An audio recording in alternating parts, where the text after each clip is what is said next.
শ্রী শ্রী ঠাকুরকে প্রণাম। ভক্ত স্বজন দাদা মায়েদের জয় গুরু। আজকের আলোচ্য বিষয় অতি লোভে সব নষ্ট, ছোট গল্প। আর একদিন এমন হইল যে কিশোরী মোহনের ঘরে আদলা পয়সাটি পর্যন্ত নাই, কোনো খাদ্য সামগ্রীও গৃহে নাই।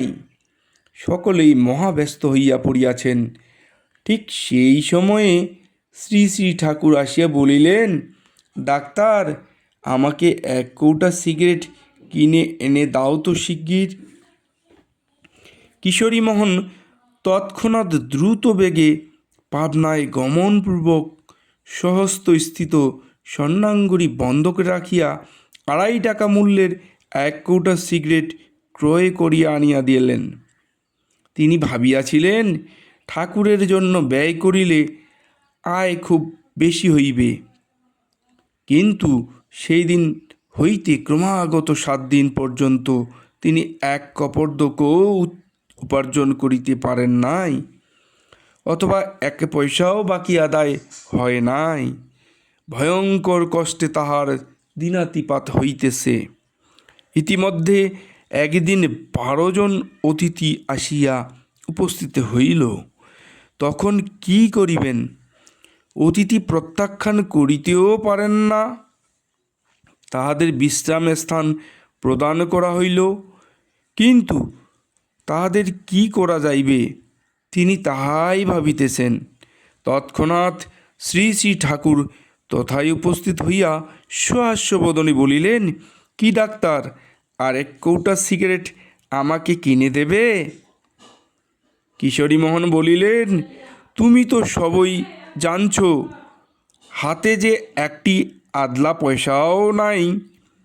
আংটিটি সম্বল ছিল, তাও সেদিন বন্ধক রেখেছি।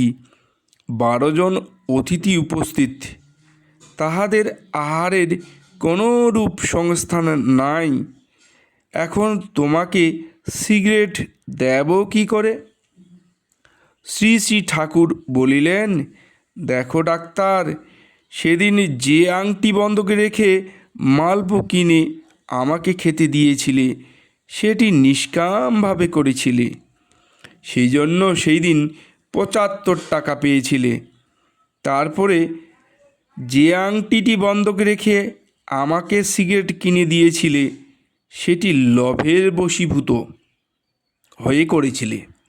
ভেবেছিলে সেদিন ঠাকুরকে মালপো দিয়ে বহু টাকা পেয়েছি, আজ আবার সিগারেট দিলে না জানি কত টাকা পাব। তোমার এই দুর্লভের জন্যই কিছু পাও নাই। মনে বাসনা রেখে কাজ করায় তোমার এই দুর্দশা হয়েছে। প্রতিজ্ঞা করো, এই রূপে বাসনা রেখে আর কোনো কাজ করবে না।